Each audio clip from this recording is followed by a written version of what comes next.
Hey there. Have you been wondering what's going on in our crazy Orlando market? Well, I've been getting lots of questions on that lately. So I thought today we'd talk about it. Is our inventory low? Are prices hiking too quickly? Let's get into all of that and let's have a chat about it. Let's get started right now.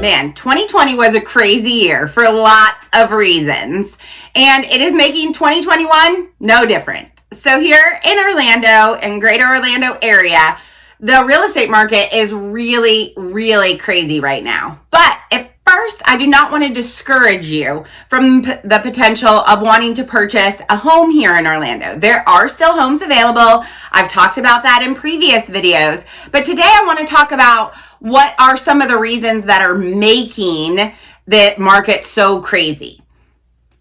First is low inventory. There's a couple reasons for this.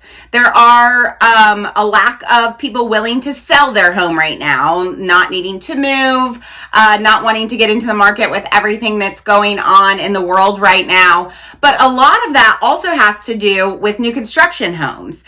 For many years, we have not been building really at a pace to be keeping up with the builders, and we knew that would eventually kind of catch up with us.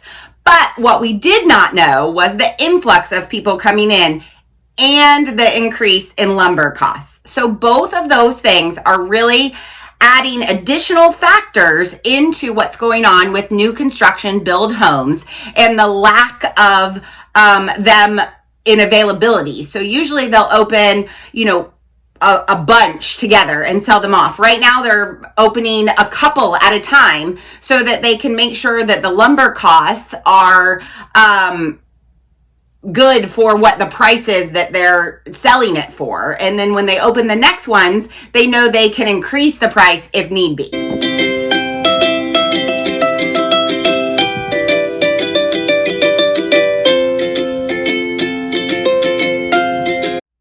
So since there's a low inventory of already built homes, in addition to the new construction homes, we are going into multiple offers on a lot of the homes. If it is going on the market and it is sellable, meaning, it doesn't have major issues, it's in a good area, it's going very quickly. There's lots of buyers that want to see it. And so sometimes even within a few hours, we have multiple offers on the house. And so that is leading to price increases. People willing to offer more than list price, willing to let go of certain contingencies. I'm seeing this a lot right now going on. Everybody kind of has a different camp on that. I personally think it's still really important to have inspections done. You need to know what you're getting into and what you're purchasing. I would hate to see people get into after and say, gosh, I wish I would have had that inspection. So that is a contingency that some people are willing to let go of, but you might be in the situation that makes sense for you. And if so, that would be a contingency you could drop. In addition to the inspection contingency is the appraisal contingency. So what this means is people are willing to not include an appraisal contingency, and they're willing to pay the difference between what they agreed to pay for the house and what the appraiser is saying the house is worth. And sometimes this is tens of thousands of dollars. Now people are like, oh my gosh, I don't want to pay extra, that's more than it's worth.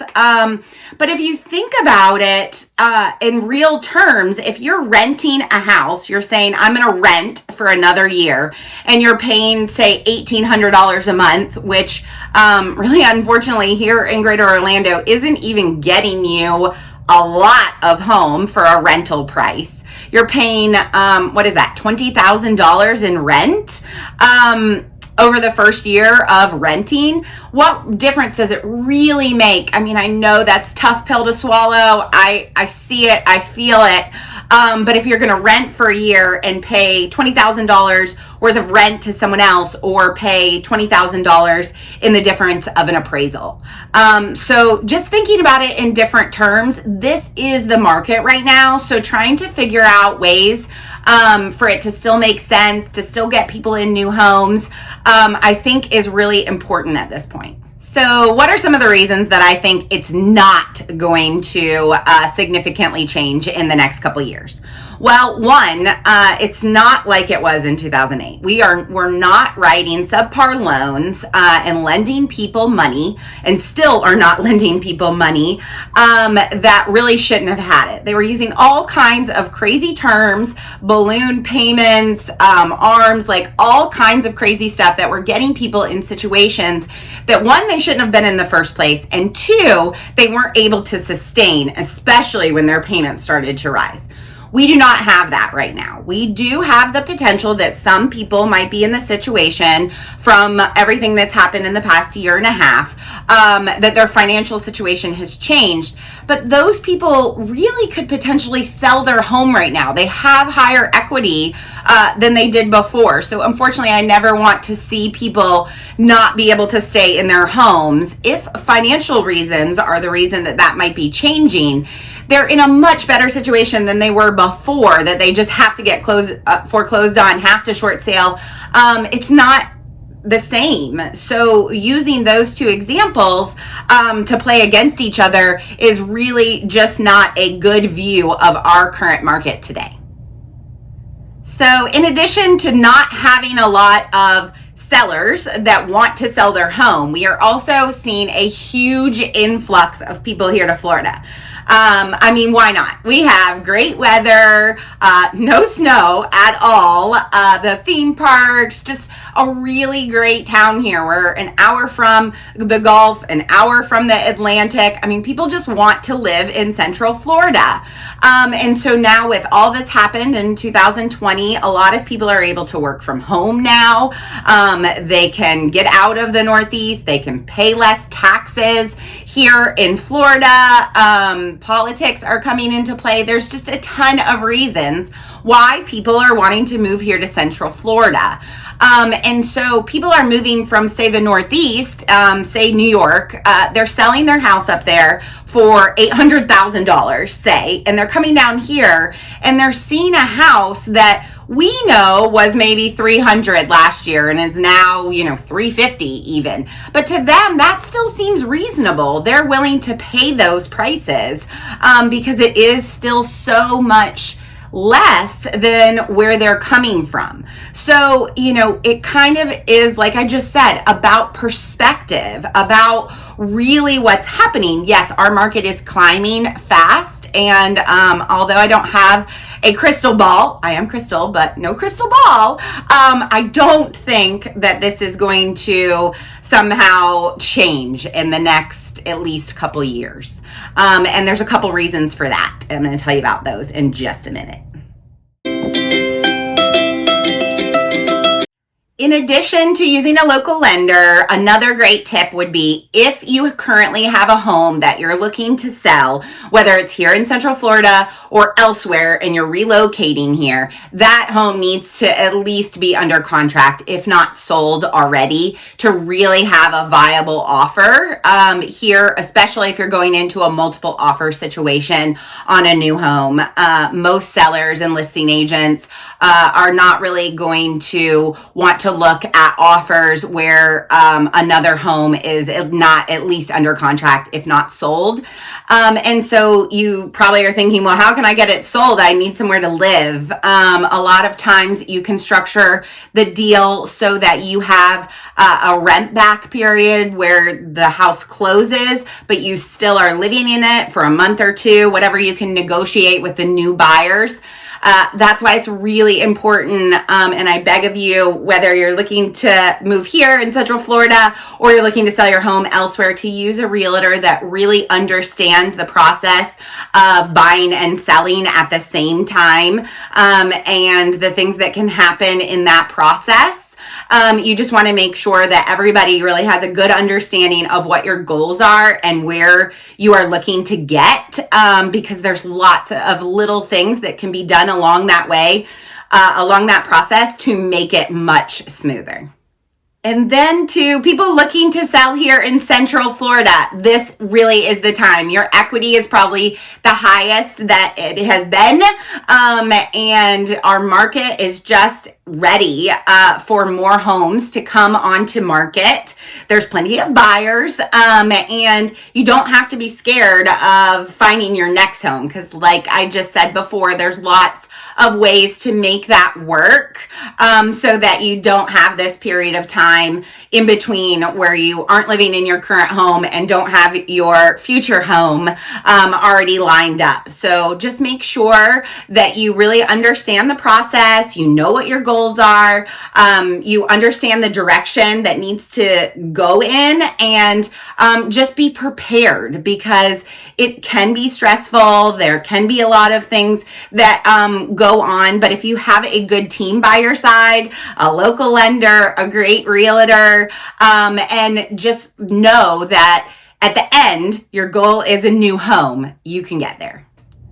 So I say all this to not be, doom and gloom. Oh my goodness, it's so hard to buy in Orlando. Don't move here. Of course not. Definitely move here. If Orlando is the place for you, and your family, and you'd like to relocate here, or you already live here and you rent, you want to get out of that rental and start paying your own mortgage, there is still homes to be bought. I'm still helping people get into new homes, sometimes not even paying overpriced, not having appraisal gap contingencies. So every case is so different, and I don't want to imply that it's not the time for you. If you have saved up the money, you've prepared to pay your down payment and your closing costs, and you're ready to become a homeowner, that is the time. It doesn't matter all of the other stuff that's going on. We can work around those things and find the home that's right for you.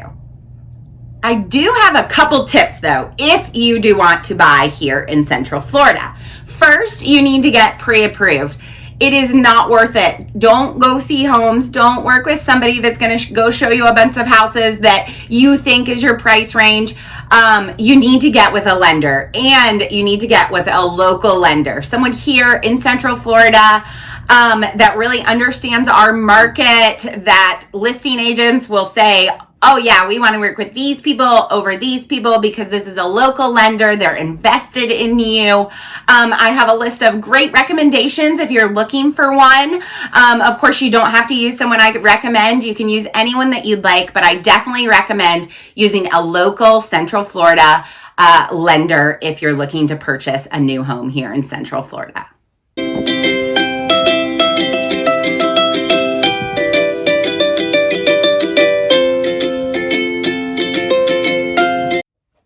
So I hope that helps explain some of the things that are going on here in our Orlando market, some of the reasons and some tips to kind of help you get through it.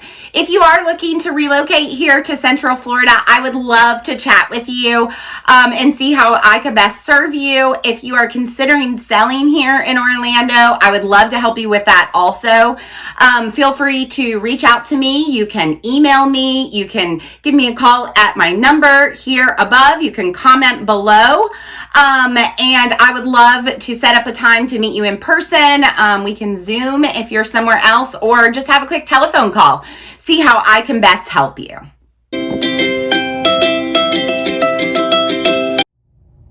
I hope this was an encouragement to you and gave you some understanding of what's going on here in Central Florida. People are still buying and selling homes every day. And if that is a goal for you, I would love to assist you with that. So if you could subscribe above, if you liked this video, click the little bell. It'll let you know every time we post a new video. We have a video every Thursday. We are either touring new build communities, having a discussion here in my office, or seeing some part of beautiful Greater Orlando, and we would love for you to join us. I hope that you guys have a great week. I look forward to seeing you next Thursday. And until then, remember, family is always the heart of the home.